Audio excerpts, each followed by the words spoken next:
Okay, this is like a contentious thing. So just stick with me for a second, because it's weird. It's weird that people are weird about it. Okay, so my friends are having kids, right? A lot of them are starting to have kids, so they're all having the conversation about like if they're gonna spank their kids, right?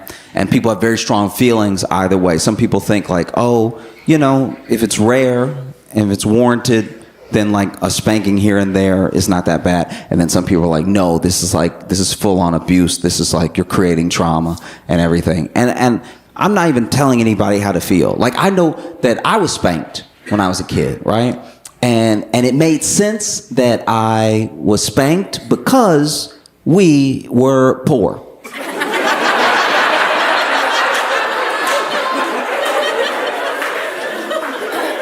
Do you understand what I mean? Like, there was nothing to take away. You know? Like, there was a year that my mom and I shared a bedroom when I was a little kid. What was she gonna take away? The floor? She's like, rest of the month you float from now on. And if I catch you not floating, that's your ass, all right? Do you see what I mean? Because I was in a very weird position at one point, because I didn't have much money, but I got a scholarship, and my family pooled their money together to make the ends meet for me to go to this Catholic school, right? So I was a kid with no money going to school with kids with real money, like money where they don't need to read. You know what I'm talking? You know that proper money that you can't mess up? You know that old money? And so, you know, I remember it was one time we were sitting around the lunch table, and and this one kid, I said something about my mom, you know, like spanking me for something, and we were still in junior high or whatever. So I was talking about a time from before, you know, and then this other kid was like, "Oh, don't worry about it, Joe. You know, my dad still spanks me, right?" And I was like, "Ooh,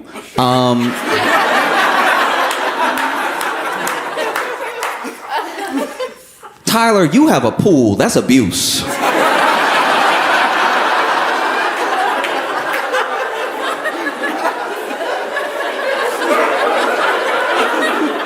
Do you see what I mean? Because Tyler, you live in the guest house. I've been over. You live in the guest. There's things to take away. My mama doesn't have an option. Like, this is odd.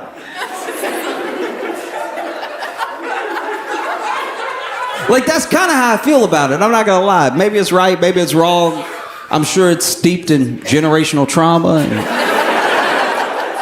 Like, I'm sure it is. I'm being sincere. I think that, you know, there's a thing where when you don't have means, right?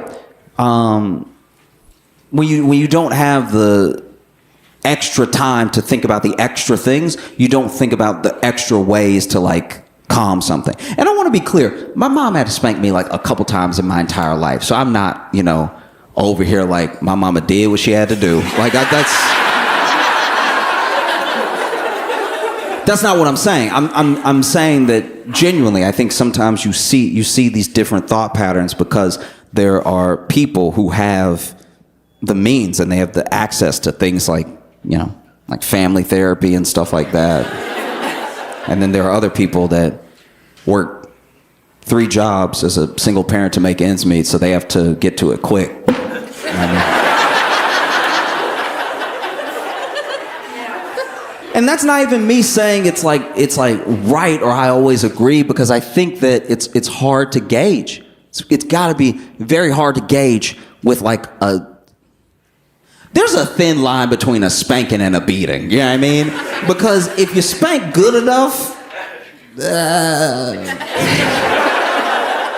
what I mean? You got to be real careful, because if you've ever been spanking a kid and anybody yells, "You got him," you already went too far. Like, you know? But I don't know, I've thought about it a lot because, I got into an intense argument with my friend who was basically like, it's abuse every time, no matter what, no matter the circumstance, right? And then I was giving them a circumstance of like, look, maybe this kid isn't talking back. Maybe this kid was bullying another kid. Maybe this kid hit another kid, right? So then maybe their parent was like, you actually put your hands on someone, you hurt them. And so I'm going to do this thing now, not to like punish you because I'm going to enjoy it, but to show you like this is the way that you feel is the way that they felt. And I'm someone who loves you. So the world out there, they don't know you. So they may not love you. So this is a lesson that you might learn eventually from someone who doesn't care about you at all. And that's how I posed it to him. And he wasn't hearing it. And I get it. Because, everyone has their own experiences and stuff. But I feel like no matter your feelings on spanking, we've all met like a grown man that deserved to have their ass beat.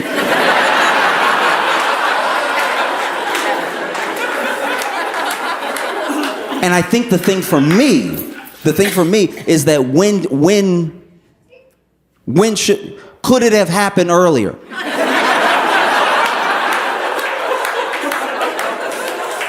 And I want to be clear here. I'm not like blanketing, co-signing anything. I'm asking questions genuinely. I'm asking questions because people are very split on it. You know what I mean? Like make some noise if you got spanked as a kid.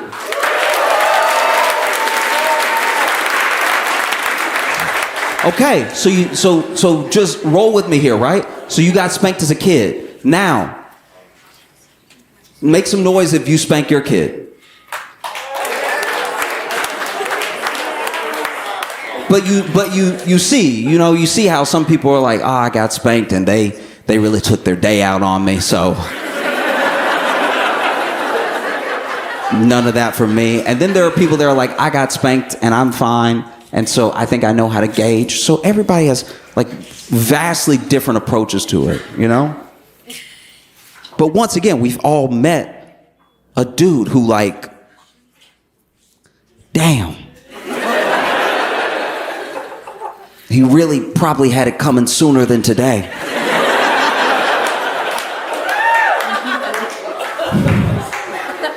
But then how do you gauge that, Because I get what some people are saying. Some people are like, look, this child is just trying to make their way, and they might not even respond to it the way. We're all individuals. So even though you have your kids and your kids have a part of you in them, they're still going to be different people. So then how do you make sure that this kid doesn't walk away with the worst lesson possible, the worst feeling possible from this thing that like worked out for you, but it might not work out for them? That's a scary thing,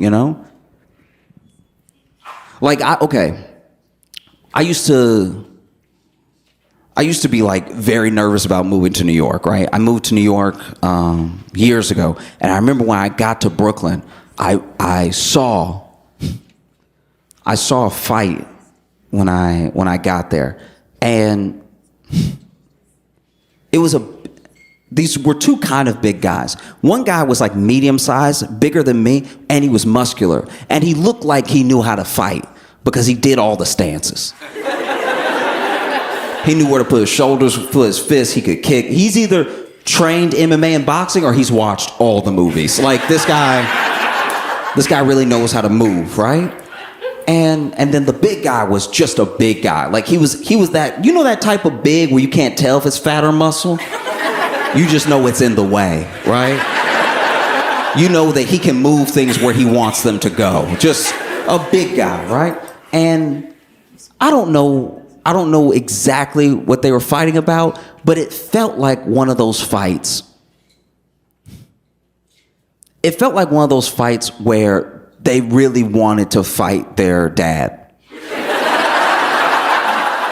Have you ever been in a bar and then you see a fight like you can smell it brewing? And then you're also like, I think if you had like punched your dad years ago, none of this would be happening right now. Like you just had one good row with him, this would be a quiet evening, right?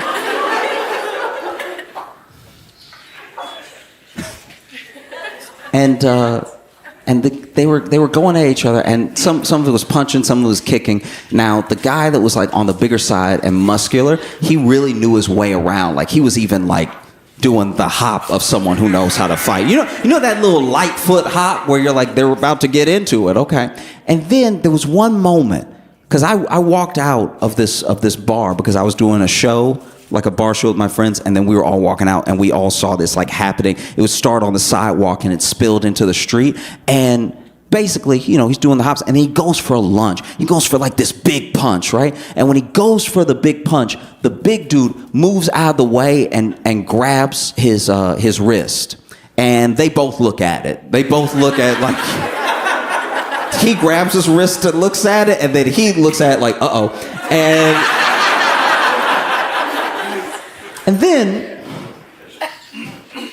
And then he grabs his wrist, and with his other hand, he grabs the back of the dude's belt, right?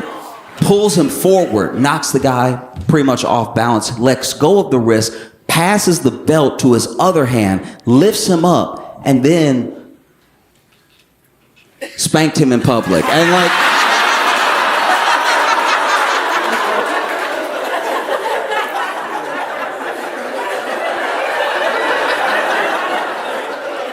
I had never seen somebody with a beard get spanked before. Like, and he's really like floating and everything. And this guy is like letting them have it, right? Like one after the other. This dude spanked him so much he took a break. There was one point where he was holding him suspended in the air by his belt, but also like,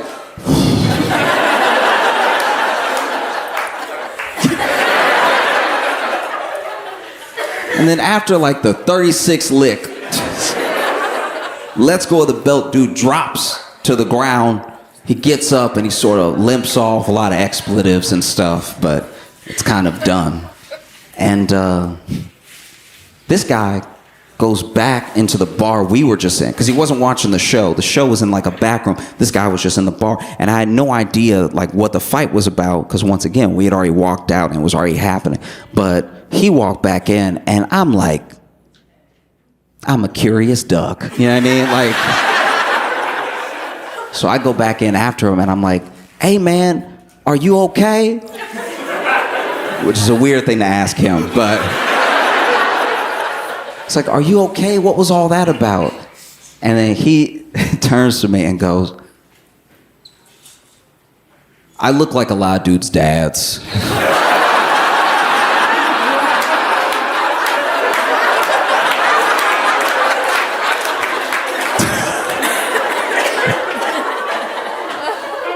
Wow, sir.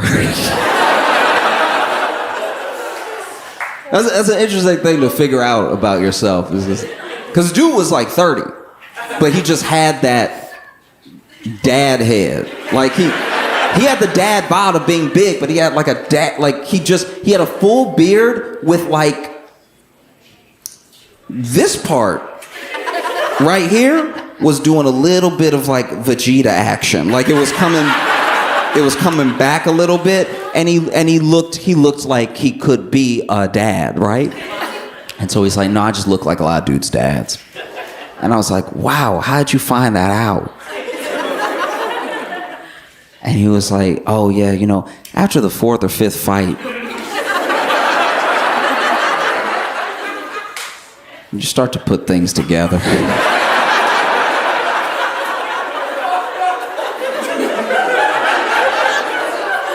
And he told me that sometimes he goes to the bar with his friends, because his friends are with him and they don't help because they know he can handle himself.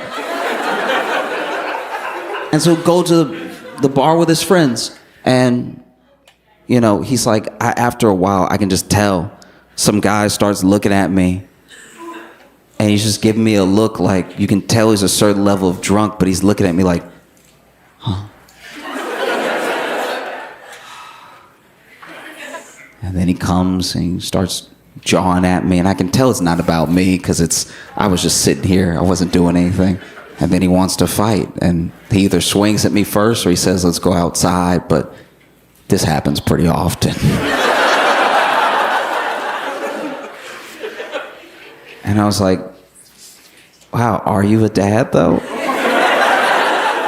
And he was like, yeah. I was like, do you spank your kid? He was like, oh, no, I would never.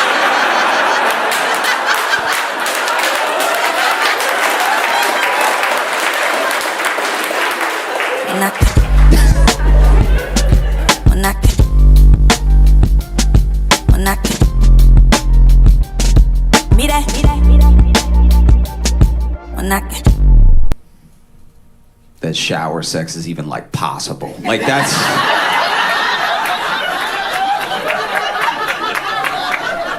What are we doing? Who are we trying to impress? It's us. We know what we're capable of. And we know exactly how slippery a tub is. Trying to have shower sex is right up there with trying to have sex on tightrope. You just over here.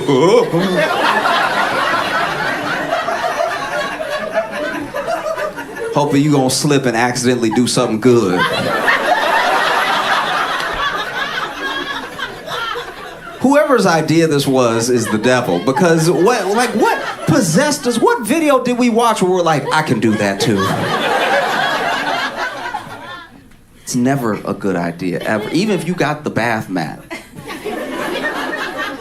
Because what people don't tell you about that tub mat, it's got the little suction cups at the bottom, but with enough pressure, it will slip right off. And so you standing on it, believing in it. Next thing you know, you wake up concussed. That's one of my greatest fears, to have some sort of, be trying to smash and get some sort of energy that, like, I can do it. And then injure myself and give her the ick for the rest of life. I think if you fall during shower sex, the other person gets an automatic divorce if they want one, because it's already not sexy in the shower. You think you're gonna fall sexy too? It won't happen.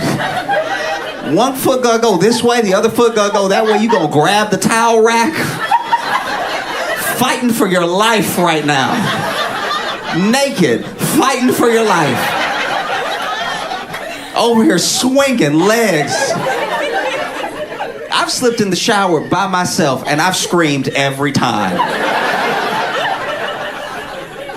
Imagine now, we in the shower together. I'm trying to lay down some pipe, all right?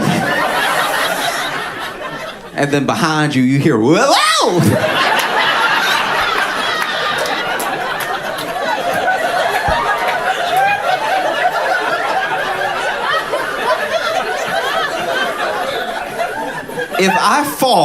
If I fall during shower sex, I better die.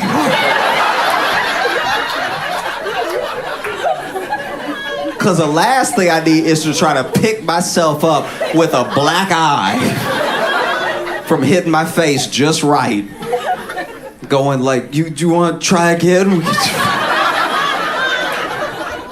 Over here concussed.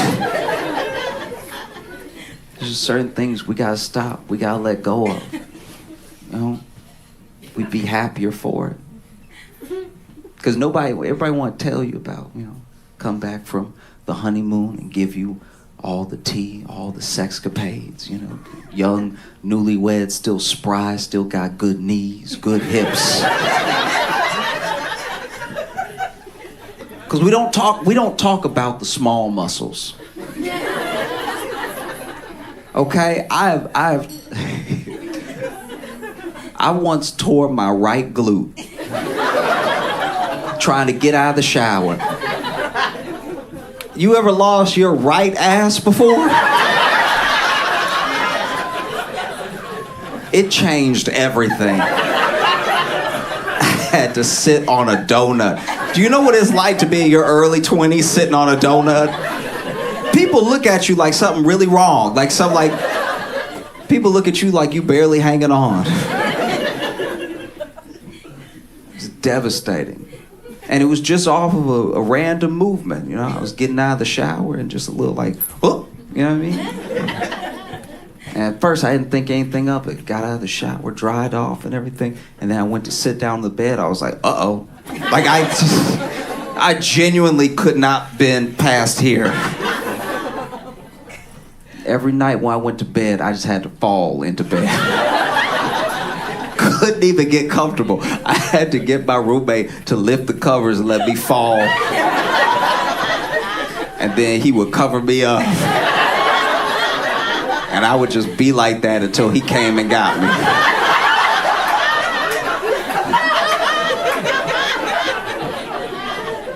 These were horrible circumstances. There was one day, we used to get up around the same time to go to work, and then one day he overslept. I had to scream. I had to scream for him to come get me. This man waking up, realize he late. I hear him in the other room, oh shit, and then like grabbing. I hear all the movements, I hear all the clamoring. He's putting his clothes on and everything, and I'm like, hey, hey. Heard the door close. I was like, guess I got to call in today.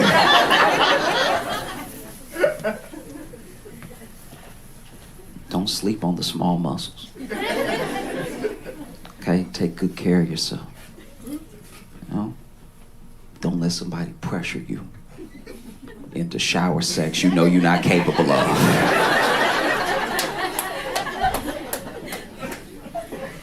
It'll even happen where maybe somebody texting, something, maybe doing a little sexting, right? I like to keep my sexting grounded. Let's not talk about stuff we know is never gonna happen.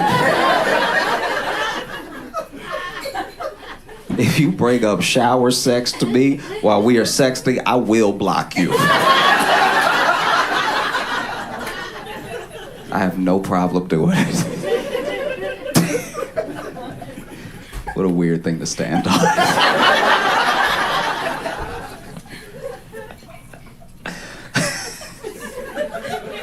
No, she cute, but she brought up tubs. I couldn't do it.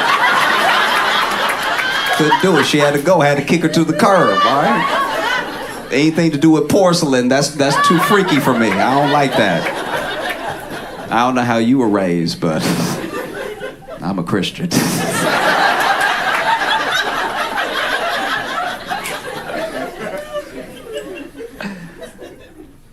Do y'all know like a scary kid? Like you can't bring it up because they're like your friend's kid, but you don't want to be left alone with them. Because as soon as everybody leave the room, they look at you, but they can't just look at you. They look at you with their whole body. My friend, okay, so I have a friend who he had a kid. Like what, 6, 7 years ago, his kid's gotta be, about 6 or 7. And anytime I go over to their house, kid will be playing or something.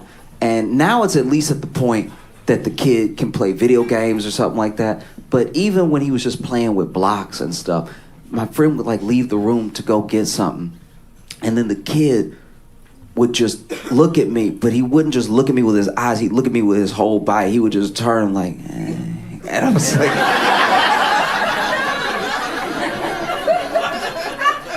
and this is what scared me about that, right? Okay, so when I was alone with the kid and he'd be playing with the blocks, he'd be sitting, flipping the blocks and everything and knocking them over, building them up, knocking them over, being all cute and everything. And then my friend would leave the room and he wouldn't just turn on his little butt or something to look at me. He would stand up and turn.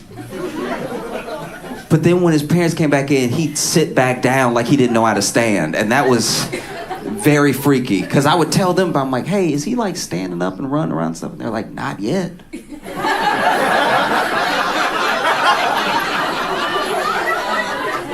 So now I know I've been left alone with a demon. Because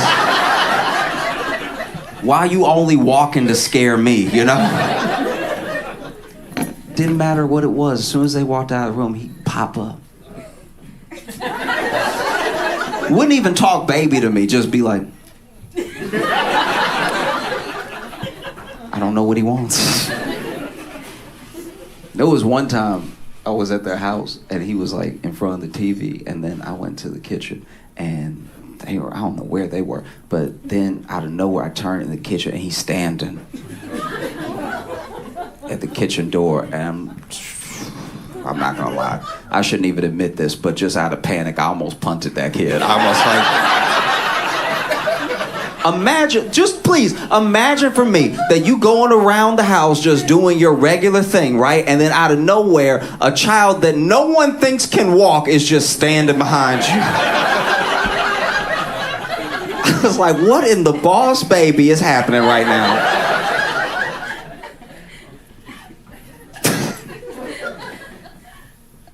I'm very excited to see Dune 2.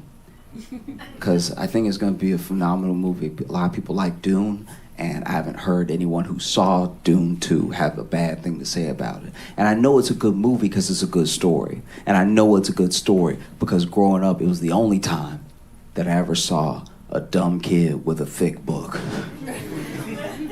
Dune is very thick. And they were always a bookmark deep into that book. Deeper than you can get in the Bible. Like the Dune might have more pages now that I think about it. And they would always finish it. I'm like, this must be an incredible story, you know? As adults, I think that we see the world in an objective way. Because we're old enough now to have enough discernment to pull information in and decide how we feel about it, right? But I don't think that we see the world objectively, because I think by the time you're an adult, it's not that it's too late, but just too much has happened. You got too many biases, you have so much trauma, you have a lens you see the world through. That's why the only people who I think see the world the way it is are kids.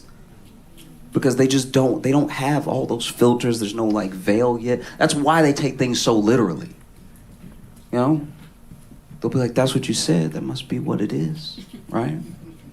Like when I was growing up, when I was learning to read, I was in class with a kid who misunderstood the meaning of sound it out, right?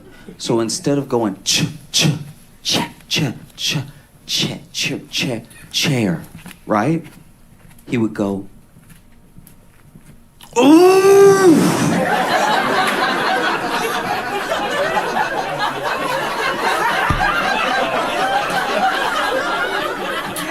Ooh! Ooh! Chair. And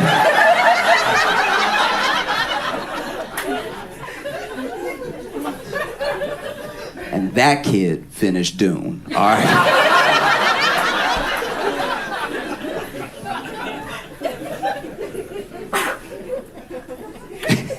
I can't even judge him though, because I did the same thing in a different way. You know, when I was little, I played t-ball for a little while, and when we were playing t-ball, you know, coach, parents, everybody would say, keep your eye on the ball.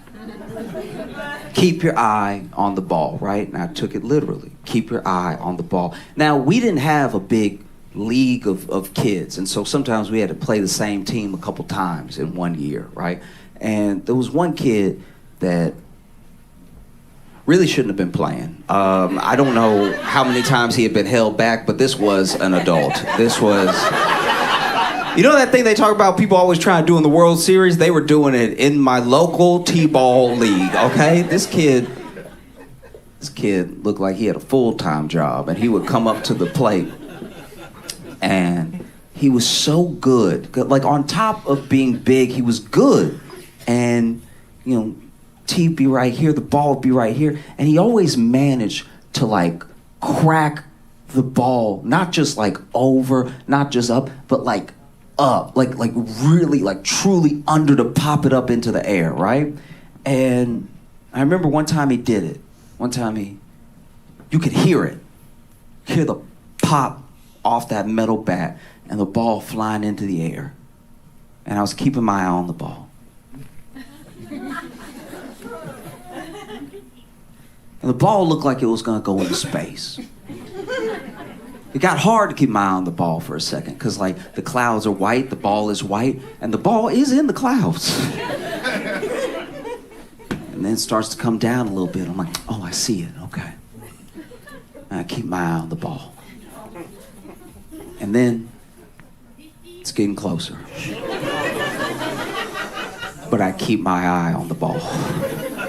And then it gets so close, I'm a little concerned, but like my coaches and my parents have been telling me, I keep my eye on the ball. And then the ball is in my eye. No one ever said catch the ball. They said keep your eye on the ball was the most important thing, and that's what I did. So then I crash to the ground, and he gets a home run because I'm laying next to the ball. When I